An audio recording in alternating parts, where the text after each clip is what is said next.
દીકરી 5 થી 8 વર્ષની છે, એની ઉપર ખૂબ ખરાબ રીતે બળાત્કાર થયો છે અને એક દીકરીની તો કન્ડિશન ખૂબ સિરિયસ છે. આપણે અહીંયા બોલી ન શકીએ એ રીતે હેવાયત ફરી કૃત્ય કરવામાં આવ્યું છે. તો આપણે એક સંદેશો લઈને આવ્યા છીએ કે આપણી જે દીકરીઓ છે એને જરૂરથી વધારે ભલે લાડીક્યું રાખો, પણ એના ઉપર નજર પર રાખો.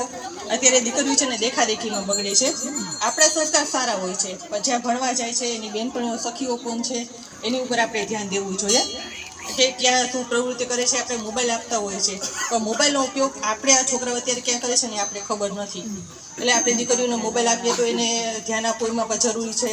બહેનપણીઓ કોણ છે એમાં ધ્યાન આપવું પણ જરૂરી છે.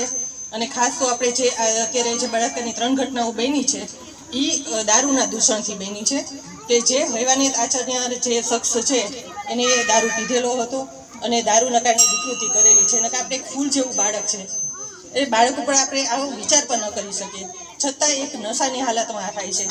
તો આપણે એક પ્રયાસ કરીએ કે આપણા ઘરથી જે દારૂનું વ્યસનના જે ખરાબ લક્ષણો છે એ બધાને આપણે દૂર રાખીએ અને ખાસ તો આપણી બેન દીકરીઓ છે એને આપણે સુરક્ષિત રાખીએ.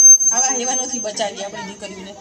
બસ આના માટે આપણે સદબુદ્ધિ આપે એના માટે આપણે સત્સંગ રાખેલો હતો કે જે આવા તત્વો છે એને ભગવાન સદબુદ્ધિ આપે અને સરકાર સુધી આપણો અવાજ જાય કે આપણે સરકારે આના માટે જે બેન દીકરી પર બળાત્કાર થાય છે એના માટે સખત કાયદો લઈ આવે, તેને તાત્કાલિક સજા થાય અને એના માટે આપણે આ સત્સંગનો પ્રોગ્રામ રાખેલો હતો.